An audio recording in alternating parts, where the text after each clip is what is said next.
The pencil is a very simple object, isn't it? It's made of wood with some layers of paint and an eraser and a core, which is made out of graphite, clay, and water. Yeah, it took hundreds of people over centuries to come to this design, and it's that long history of collaboration that to me makes it a very perfect object. The story of the pencil starts with graphite. People started finding really useful applications for this new substance. They cut it into small sticks and wrapped it in string or sheepskin or paper and sold it on the streets of London to be used for writing or for drawing, or a lot of times by farmers and shepherds who used it to mark their animals.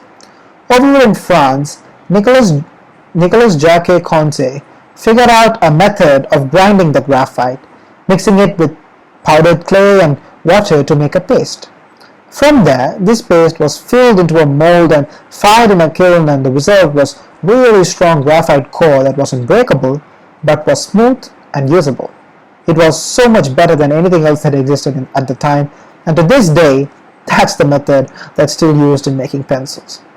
Meanwhile, over in America, in Concord, Massachusetts, it was Henry David Thoreau who came up with the grading scale for different hardness of pencil.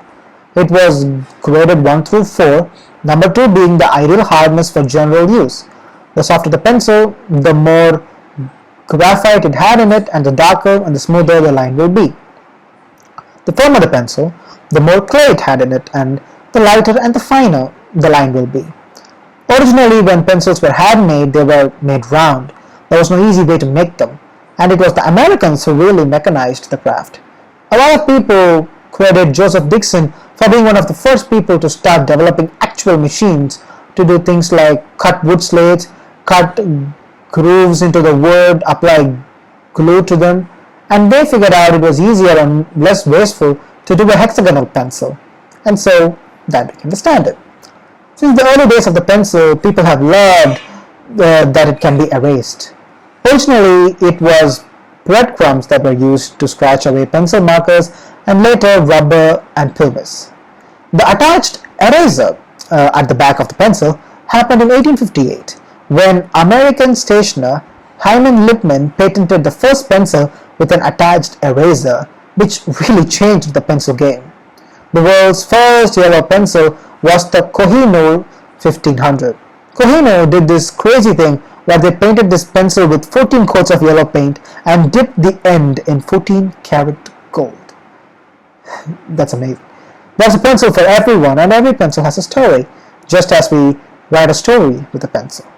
The Blackwing 602 is famous for being used by a lot of writers, especially John Steinbeck and Vladimir Nabokov. And then you have the Dixon Pencil Company.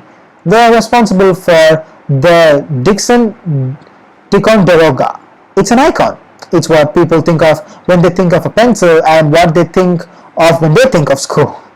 And the pencil's really a thing that I think the average user has never thought twice about how it's made or why it's made that way, and because it's always been that way. In my opinion, there's nothing that can be done to make the pencil better than it is, and there's only a few things that can be called that way. It's just perfect.